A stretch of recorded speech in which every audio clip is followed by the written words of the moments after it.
हमारा पूरा जीवन एक चक्र है जिसमें हम पैदा होते हैं, बड़े होते हैं, बूढ़े होकर मृत्यु को प्राप्त हो जाते हैं। आज की कहानी में हम आपको बताने वाले हैं जीवन का सत्य। एक बार की बात है, बुद्ध अपने अनुयायियों के साथ बैठे हुए थे।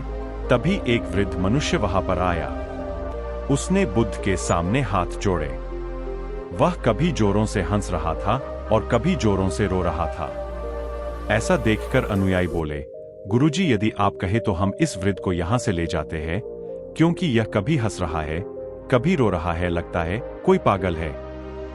कहीं आपको कोई चोट ना पहुंचा दे। वृद्ध व्यक्ति बोला, नहीं, मैं पागल नहीं हूं। मैं हंस इसलिए रहा हूं क्योंकि मुझे इस संसार चक्र का रहस्य पता चल चुका है, और रो इसलिए रहा हूं कि यह मुझे वृद्धावस्था में पता चला है। ऐसा कहकर वह फिर हंसने लगा और फिर थोड़ी देर बाद रोने लगा। बुद्ध अपने शिष्यों से बोले, इन्हें ज्ञान की प्राप्ति हो गई है, तुम्हें भी इनसे जाकर कुछ सीखना चाहिए।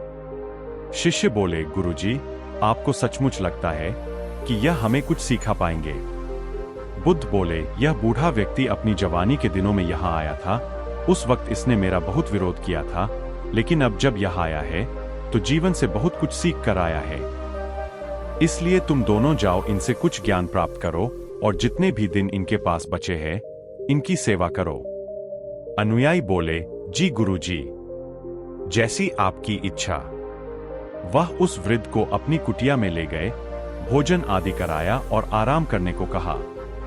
जब वृद्ध की नींद पूरी हो गई तब शिष्य उनके पास आए और पूछने लगे कि आप हमें बताइए, आपको कौन सा ज्ञान प्राप्त हो चुका है?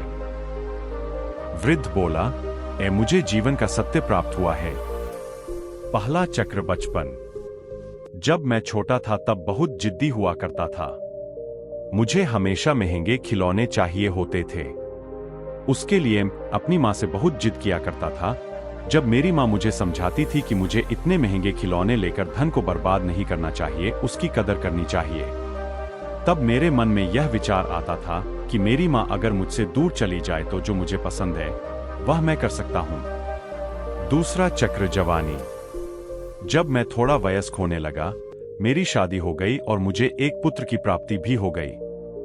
भगवान ने मेरी इच्छा पूरी कर दी। फिर मैंने सोचा मेरा दूसरा पुत्र भी हो जाए तो अच्छा होगा।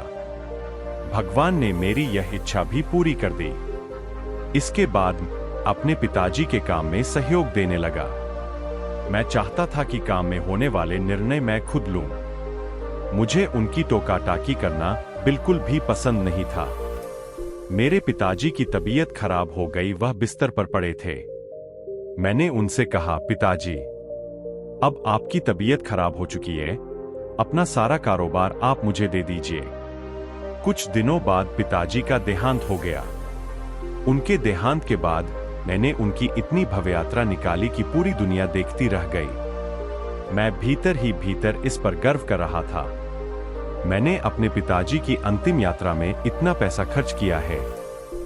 कुछ समय बाद मेरी मां भी गुजर गई। देखते देखते मैं नगर का एक अमीर इंसान बन गया। मेरे पुत्र बड़े हो गए। मैंने अपने दोनों बेटों का विवाह कर दिया। इन दिनों मेरी पत्नी मुझे बुद्ध के पास ले गई। बुद्ध की बातें सुनकर मैं क्रोध से भर गया, क्योंकि उनकी किसी भी बात से सहमत नहीं हो पा रहा था। बुद्ध कह रहे थे, चोरी मत करो, झूठ मत बोलो, ज्यादा धन इकट्ठा मत करो, संयम से काम लो। उनकी यह बातें मुझे बिल्कुल पसंद ना थी, इसीलिए मैंने उनके खिलाफ लोगों को भड़काना शुरू कर दिया। उनका ज्ञान मेरे पूरे जीवन को ही गलत ठहरा रहा था। तीसरा चक्र बुढ़ापा। वक्त गुजरने लगा और मैं बूढ़ा होने लगा। मैंने जीवन के अंतिम चरण की तरफ अपना कदम बढ़ाया। अंतिम चरण पर आते आते मेरी पत्नी ने भी मेरा साथ छोड़ दिया, उसकी भी मृत्यु हो गई। अब मैं अकेला अकेला रहने लगा। मैं ठीक उसी स्थिति में आ गया जिस स्थिति में मेरे पिताजी थे। मैं बिस्तर पर पड़ा हुआ था। तभी मेरे दोनों पुत्र एक एक करके आए और कहने लगे, सारा कारोबार आप मेरे नाम कर दीजिए, क्योंकि मैं ही इसको संभालने के लायक हूं। जैसे मैं अपने पिताजी के पास गया था कारोबार अपने नाम करवाने, वैसे ही मेरे पुत्र मेरे पास आए हैं कारोबार अपने नाम करवाने। और इसके बाद उनके पुत्र भी मेरे बेटों के बूढ़े होने पर ऐसा ही करेंगे। जैसा व्यवहार हम अपने माता पिता के साथ करते हैं, वैसा ही व्यवहार हमारी आने वाली पीढ़ी हमारे साथ करेगी। यह चक्र ऐसे ही चलता रहेगा। यही जीवन का सत्य है। जो आपने अपने जीवन में किया है, वैसा ही आपको भोगना होगा। मेरे बच्चे कारोबार के लिए लड़ने लगे, इसलिए मैं बुद्ध के पास आ गया।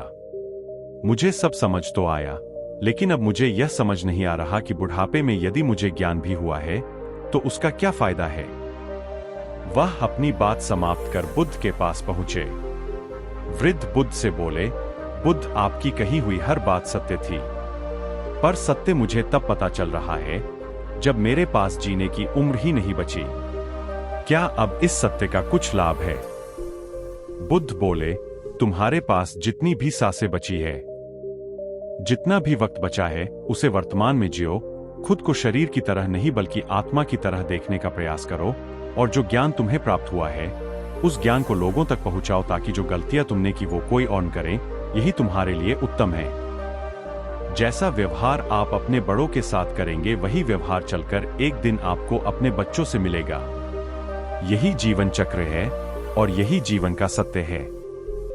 जो आपने दिया है वही आपको मिलेगा, इसलिए आप अपने बड़ों से वैसा व्यवहार करें जैसा व्यवहार आप खुद के लिए चाहते हैं।